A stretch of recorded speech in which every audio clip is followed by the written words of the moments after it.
Monsieur le maire, mes chers collègues, d'abord c'est un bonheur de retrouver l'hémicycle du conseil municipal. Évidemment, la gratitude que nous avons nous aussi pour les marins-pompiers est évidente. Pour autant, dans le cadre de ce rapport numéro 33, je ne retiens pas le même mot que notre collègue l'adjoint compétent. Moi, j'oppose à la gratitude l'injustice. Ce rapport numéro 33 va dans le bon sens, mais il est injuste. Il est injuste parce qu'il prévoit l'indemnisation des personnels marins-pompiers qui vaccinent, c'est-à-dire ceux qui pratiquent l'injection, mais il exclut de facto tous les autres qui se mobilisent pour que tout fonctionne. Faut-il rappeler ce matin à la représentation municipale, et je parle sous le contrôle de l'adjoint compétent évidemment, que ce sont environ 120 marins-pompiers qui quotidiennement se mobilisent, notamment sur le grand vaccinodrome dont vous venez de parler, mais aussi sur les sites périphériques. Logistique, accompagnement, soins, surveillance, voilà les missions complémentaires que nos marins-pompiers réalisent au-delà de la simple vaccination.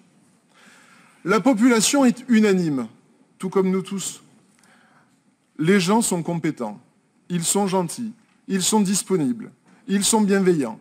Félicitations à l'amiral Augier, à l'ensemble de ces équipes, de nos marins-pompiers, pour l'excellent travail qui est réalisé au sein de la ville de Marseille, grâce à eux. N'oublions pas les bénévoles de l'amicale des marins-pompiers, dont je veux ici remercier le président Philippe Liotto. N'oublions pas non plus les nombreux collaborateurs municipaux qui se mobilisent, les médecins, les infirmiers, les pharmaciens, les équipes de la PHM, qui tous sont mobilisés dans cette bataille. Une fois la phase des félicitations et des remerciements passée, il reste cette injustice. L'immense majorité de nos marins-pompiers qui participent aux opérations de vaccination ne pourra pas bénéficier de ce rapport tendant à indemniser ceux qui font les injections.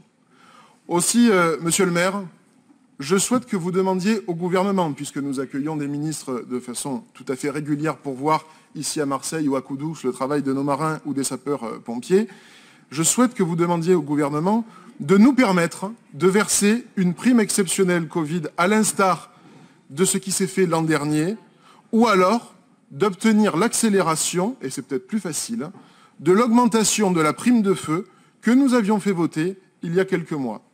Pour mémoire, monsieur le maire, vous aviez voté favorablement l'augmentation de la prime de feu et le versement de la prime Covid lorsque c'est moi qui le proposais au conseil municipal au nom de Jean-Claude Gaudin. Et je serais très heureux pour nos marins-pompiers de vous rendre l'appareil. Nos marins-pompiers méritent évidemment nos remerciements, notre reconnaissance, mais ils méritent encore plus que notre reconnaissance se matérialise pour eux en espèces sonnantes et trébuchantes. Je vous remercie, monsieur le maire. Oui.